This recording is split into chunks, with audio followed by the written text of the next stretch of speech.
Ito mga kaibigan, dating Senador Bong Revilla, pinayagan hong makalaya, makalabas na ng kulungan, nakapagpiyansa ho ng halagang 1 milyong piso. Alright, welcome back to my YouTube channel. I'm Andy's Vlog. Mga kaibigan, kumpirmado ho na makalaya na at kinatigan ho, pinaboran ng Sandigan Bayan na itong si Bong Revilla, dating senador, ay makalabas po ng kulungan. Kaibigan, palambing ako isang like sa video na ito. Kung nagustuhan nyo po, please subscribe my YouTube channel. Gusto ko munang kunin ang inyong panig. Ano po ang masasabi nyo dito sa paglaya, paglabas ng kulungan? Hindi na ho ikukulong itong si Bong Revilla.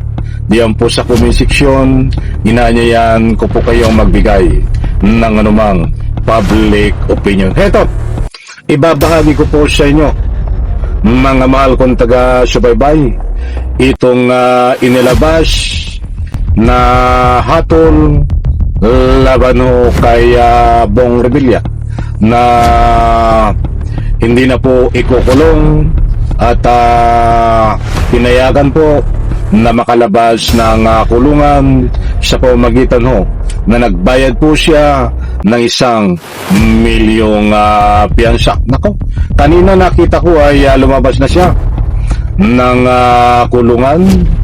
Mayroon pong kumboy na sasakyan, sakay siya, at siyempre kasama siya. Kasama doon sa konboy na sasakyan ay ang puting sasakyan na doon nakasakay itong kanyang asawa na si Lani Mercado. At ayon po sa nakuha nating impormasyon ay patungo po diyan para magbayad ng kakulang piyansa na nagkakahalaga po ng 1 milyong piso. Ipi-play ko sana, kaya lang ay against the light eh. Nandito siya eh. Sandali, bago ko po ibigay ang buong complete details tungkol dito kay Bong Revilla sa paglaya niya, gusto kong ibigay sa inyo itong pagbalabas niya ng kulungan. Kaya lang ay medyo blurred ata, dahil against the light. Nandito siya eh. Yan ho, yun ho. Ay against the light nga eh. Wag na. Wag na. Ito na lang katibayan, resibo na kumpirmado. Nandyan ho, naka-flash sa screen, mga kaibigan.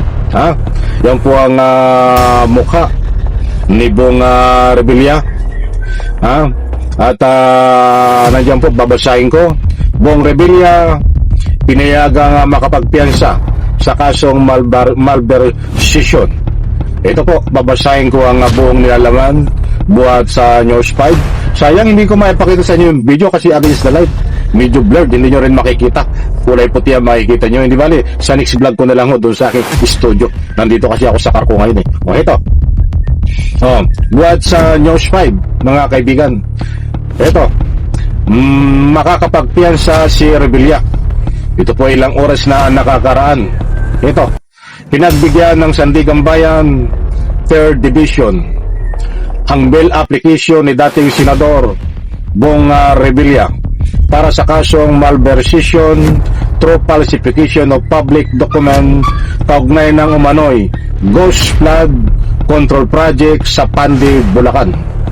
Maliwanag ho, pinagbigyan ho ng 3rd Division ang petition bill ni Senador Bong Revilla na umano'y may kaugnayan sa Ghost Flood Control Project diyan ho sa Bulacan. Nandito pa, the court resolved the grant the bill application for failure of the prosecution to establish strong evidence of guilt sa desisyon ng anti-graft court. Ibig sabihin ho, ang hatol ng korte dito po kaya siya ay pinagbigyan na makalaya at makapag-bill ay mahina daw po ang matibay at walang malakas na ebidensya laban dito kay Revilla. the court resolved the grant the bill application for failure the prosecution to establish strong evidence of guilt sa desisyon ng anti-graft court. So parang hatol na rin ito, mga kaibigan. Ayun po, kaya pinagbigyan ay mahina ang ebidensya.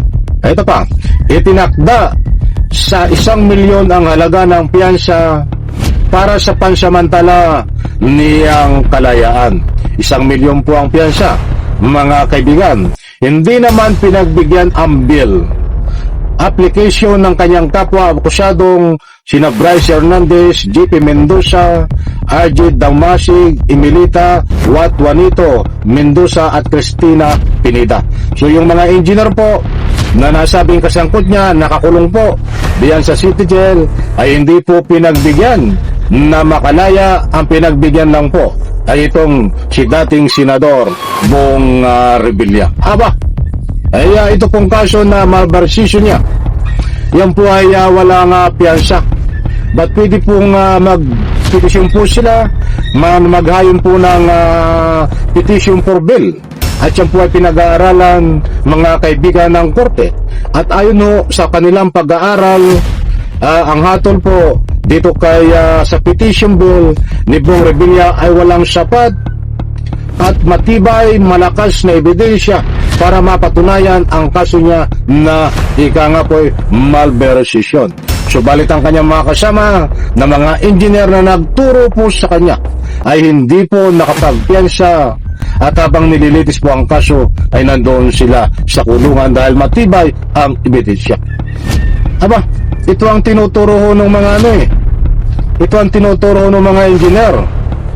Bakit sasabihin nilang matibay ang ebidensya? But anyway, that is a pawang public opinion. Nirespeto po natin ang desisyon at ang hatol tungkol po dito sa bill petition ni Bong Revilla, sapagkat nandyan ho maliwanag. Mahina ang matibay, mahina at walang malakas na ebidensya laban ho sa kaso, laban kay Bong Revilla. Kaya tinatulan po siya at ang hatol po ng korte ay makapag-bill, makapagpiyansa ng 1 milyong piso. At habang pong nililitis ang kaso ay nagkaroon po siya ng pansamantalang kalayaan. Yan po ay pansamantalang kalayaan lang, mga kaibigan, at habang nililitis po ang kaso ay nandiyan po siya sa labas. At yung ibang kasama niya ho, na nagturo sa kanya, ay nandiyan po sa loob ng kulungan. Ilang oras ho itong nakakaraan na itong balita ho na ito. Patulad ng gusto ko sanang ibahagi sa inyo. Mayroon pong lumabas ng kulungan, nakasakay po ng sasakyan ng mga nakakulong. Ngayon po ay sakay si Bong Revilla at may kasunod na puti na sasakyan na papunta ho sa korte upang maglagak ng kakulang piyansa ng 1 milyon. At siyempre po, kapag nakapagpiyansa ka, ang kasunod po niyan ay makakalaya ka na o papunta ka na sa inyo, diretso ka na, hindi ka na po makukulong. Bibigyan ko po kayo ng namang latest update sa susunod nating vlog, dahil ang alam po natin ngayon ay hindi po natin alam kung ito ay nakauwi na sa kanila dahil nagpunta na ho siya doon sa korte upang magpiyansa. So pagkatapos po nito, sa next vlog ko, ibabahagi ko po sa inyo kung siya po ay nakalaya na ngayong mga oras na ito, mga kaibigan, sa next vlog po natin. Ang kumpirmado ho, pinagbigyan po ng korte, nagpiyansa si Bong Revilla, hindi na po makukulong, kumpirmado, at binigyan ho siya ng pansamantalang kalayaan habang nililitis po ang kaso. Maliwanag ho, mga kaibigan. In reaction sa comment section, kaibigan, isang like, isang share sa video na ito. Huwag pong kalimutan mag-comment dyan po sa comment section. Abangan po ang next vlog ko tungkol sa paglabas ng kulungan ni Bong Revilla. Salamat po.